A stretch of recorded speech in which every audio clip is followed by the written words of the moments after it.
Hi everyone, welcome to my YouTube channel Daily Tutorials, where I provide you with daily tech tips and helpful guides.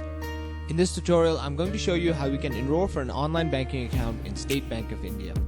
First, make sure you have a good internet connection and it's working properly. Then go ahead and open up a web browser.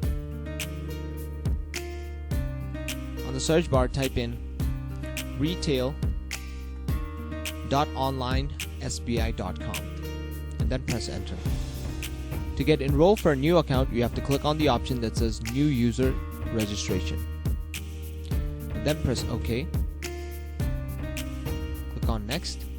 And now you have to type in your account number here, your CIF number here, your branch code here.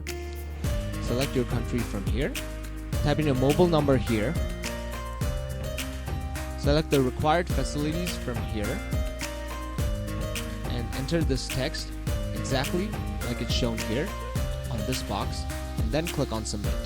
Once you click on submit, you should be directed to another page where they'll further guide you on how you can get enrolled for an online banking account in State Bank of India. Make sure to follow all the steps carefully and you should be able to successfully enroll for an online banking account in SBI Bank.